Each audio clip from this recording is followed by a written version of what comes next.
என்னடி இது? Death by chocolate. டெத்தா? வயலன்ஸ் சாக்லேட் வரைக்கும் வந்துருச்சா? நாங்கெல்லாம் ஸ்கூல்ல படிக்கும்போது பால் ஐஸ் குச்சி ஐஸ் தான். வீட்டுக்கு தெரியாம சாப்பிடுவோம். தெரிஞ்சா முதுகுல டின்னு தான். என்னால இவ்வளவு சாப்பிட முடியாது. நீங்க கொஞ்சம் எடுத்துக்கிறீங்களா? ஐயோ எனக்கு வேணாம். நான் எதுக்கு இருக்கேன்? முடிஞ்ச வரையில சாப்பிடுமா. நான் அந்த ஃபிஷ் டேங்கை பார்த்துட்டு வரேன். பார்த்து போ. ஆஃபீஸில் என்னால நீங்களும் அசிங்கப்பட்டீங்களா? சாரி. நாங்கள் அயர்லாந்து போகிறோம். நாங்கன்னா? நானும் மிथिलाவும்.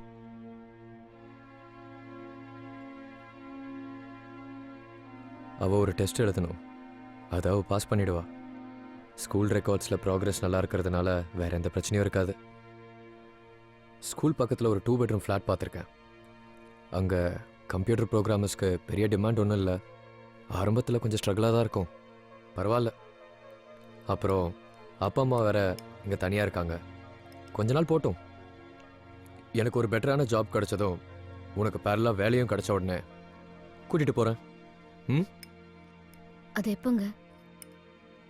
1 வருஷம், 2 வருஷம், எப்போன்னு தெரியாத அத்தனை வருஷமும் நான் ஆஃபீஸ் போகணும், திரும்பி வரணும். வேற இப்போ அத்தையும் மாமாவும் நல்லா தான் இருக்காங்க. நீங்கள் 2 பேர் மட்டும்தான் என்னோட உலகம். யாருடைய கனவுக்கும் நான் தடையா இல்லை. அவ இல்லாம நான் இங்க இருக்கிறத கற்பனை கூட பண்ண மாட்டேன். அவளுக்கு புரியாத வயசு. ஒரு அம்மாவா அவளுக்கு நான் வேணும். எனக்கும் அவ வேணும். நீ நினைக்கிற மாதிரி இல்லை. அவ எல்லாத்தையும் மேனேஜ் பண்ணிக்குவா. அதை மெச்சூர்டாக என்கிட்ட பேசினா. அப்புறம் என் கூட தானே அவ இருக்க போறா. அதை விட இந்த மாதிரி ஒரு ஆப்பர்ச்சுனிட்டி கிடைக்கும்போது 13 வயசு பொண்ணுக்கு ஆப்பர்ச்சுனிட்டியை விட அவசியமானது நிறைய இருக்கு. ஒரு அம்மாவா நான் மட்டும் அவளுக்கு சொல்றதுக்கும் செய்யறதுக்கும் உள்ள விஷயங்கள் அவளுக்கு புரியாம இருக்கலாம். அது உங்களுக்குமா புரியல? நீங்க ஒரு நல்ல அப்பாவா இருக்கலாம், ஆனா ஒரு அம்மாவா இருக்கவே முடியாது. வசந்தி, முதல்ல இந்த பழைய சென்டிமெண்ட்ஸை விட பிராக்டிக்கலா கொஞ்சம் யோசி. அப்பா அம்மா பிள்ளைங்கிறது தானே வாழ்க்கை. அது எப்ப பழைய சென்டிமெண்ட் ஆச்சு? இன்டர்நேஷனல் ஸ்கூலும் சிலபஸும் தான் வாழ்க்கைனா என் பொண்ணுக்கு அது வேண்டாம். என் பொண்ணு என் கூட தான் இருக்கணும். ப்ளீஸ். நீ பேசினதை தான் கடைசி வரைக்கும் பேசுவேன்னு எனக்கு தெரியும். அவ அங்க படிக்கணும்னு ஆசைப்படுறா. ஒரு அப்பாவை நான் அதை செய்யணும். இந்த நேரத்தில் விட்டுட்டு போயிட்டா அவளுக்கு ஏதாவது ஒன்று ஆச்சுன்னா? அப்படி எதுவும் நடக்காம நான் பாத்துக்கிறேன். எனக்கு நம்பிக்கை இல்லை. 4 செவத்துக்குள்ள அவ இன்னொரு வசந்தி ஆயிடக்கூடாது தான் நான் கூட்டிட்டு போறேன். பல தலைமுறையா பார்த்த மூஞ்ச பார்த்துக்கிட்டு பழக்கத்துக்கு அடிமையா இல்லாம இந்த உலகத்தை அவ பார்க்கட்டும், அதுல வாழட்டும். அவளை விட்டுரு.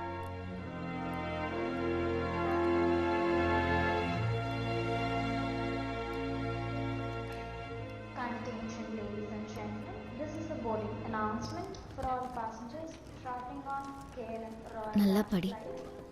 அப்பாவை கஷ்டப்படுத்தாம உன் வேலைகளை நீயே பார்த்துக்கோ.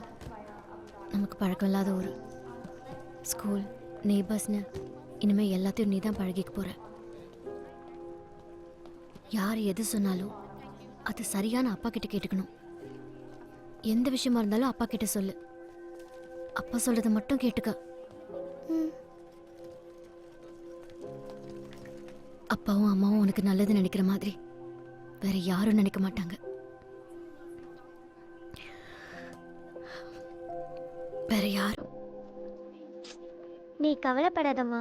உன் ஃபோனில் வைபவ், வானேஜ்னு 10 ஆப்ஸ் டவுன்லோட் பண்ணி வச்சுருக்கேன். தினம் நான் ஸ்கூல் விட்டு வந்த உடனே உனக்கு ஃபோன் பண்ணிடுவேன். அப்போ இங்கே 10:30 மணி ஆகும். நீ தூங்க போவ. உனக்கு தூக்கம் வர வரைக்கும் நான் பேசுவேன். எதா இருந்தாலும் நான் உன்கிட்டயே கேட்டுப்பேன்.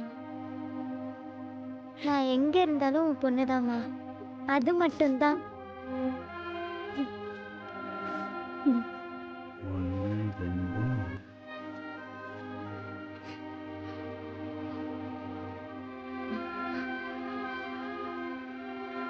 போயிட்டு ஃபோன் பண்ணுறேன்.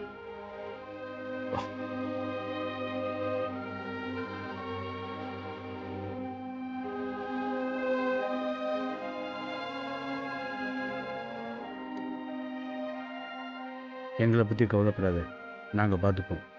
வசந்தியை ரொம்ப நாள் தனியாக விட்டுறாத.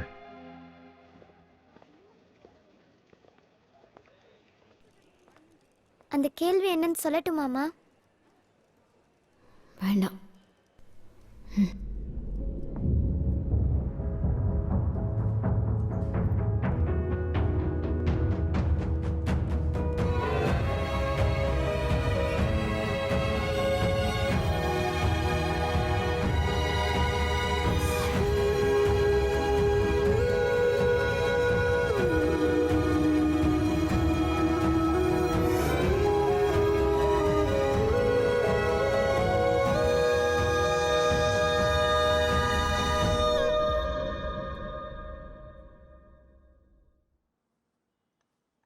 இன்னைக்கு அவளுக்கு ஸ்பெஷல் கிளாஸ் இருக்கு. ஆபீஸ்ல இருந்து வரும்போது நீங்க அவளை கூட்டிட்டு வந்துருங்க.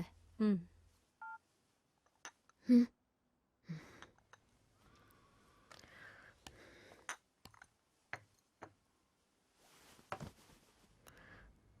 நான் அயர்லாந்து போனோம்.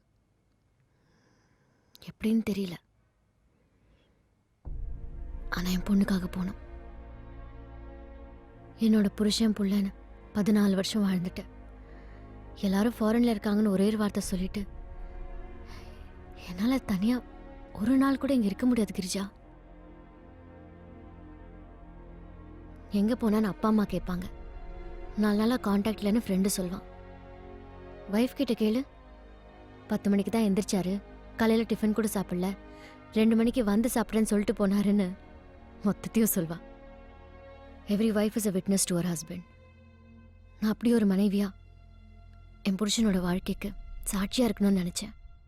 அவருக்கு பிடிக்கலனாலும் அம்மான்னு சொல்லிக்க மிதிலா வைக்கப்படுறா. என்ன வைஃப்னு சொல்லிக்க அவர் கூச்சப்படுறார். நான் என்ன வாழ்ந்திருக்கேன்னு எனக்கு தெரியல. ஆனா நான் எல்லாருக்கும் உண்மையா தான் இருந்தேன்.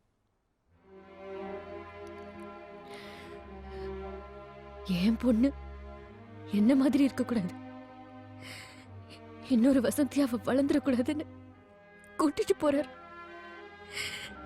அவர் அந்த வார்த்தையை சொன்னப்ப நான் செத்துருக்கணும்டி. ஏய் Vasanthi,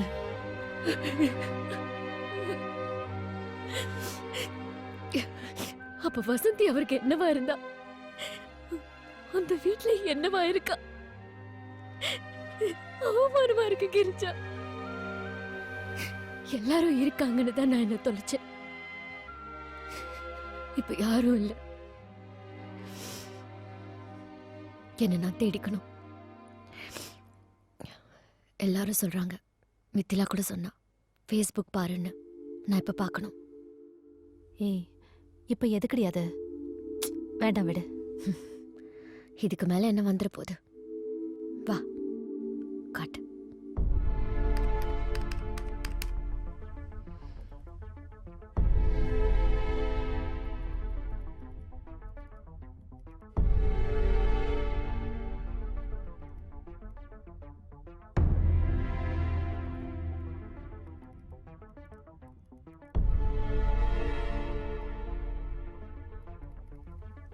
Vasanthi, are you a servant or a government servant? கஷ்டம். இதுதான் உண்மையான பாத பூஜை. வெல்கம் தமிழிச்சி. வசந்தி, பிரசிடென்ட் டிவில காட்டுறாங்க, ஸ்விட்ச் ஆஃப் பண்ணு. தமிழ்நாட்டுல 1 கோடி பேர் குடிச்சிட்டு ஸ்டடியா இருக்கான். நீ ஏன் மயங்கி விழுந்த Vasanthi? Is this Vasanthi Chalamuthu of 1998 economics batch? I don't think so. It can't be our Vasanthi.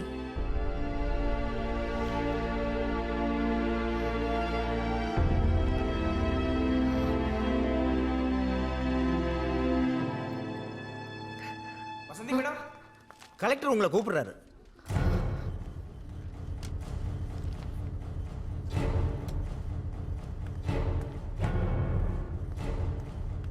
பத்து நிமிஷத்துக்கு முன்னாடி தான் கலெக்டர் வந்தாரு. உள்ள லேடி ஆஃபீஸ் ஒருத்தர் வந்திருக்காங்க. இதுக்கு முன்னாடி நம்ம டிபார்ட்மெண்ட்ல அவங்கள பார்த்ததே இல்லையே. என்கொயரியா தான் இருக்கும். இல்லைனா மயங்கி விழுந்தது எப்படின்னு காட்ட சொல்லுவாங்களோ. வந்திருக்கிறது கலெக்டர், கொஞ்சம் அடக்கி வாசிங்க.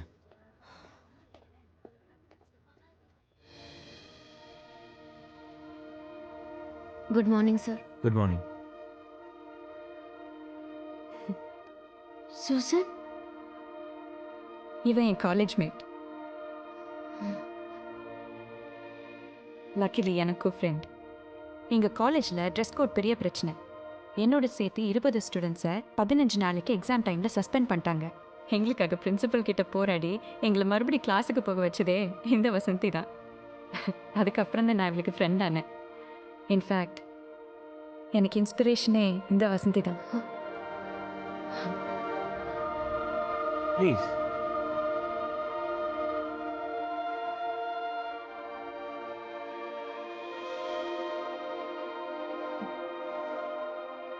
தேங்க்ஸ் ராஜசேகர்.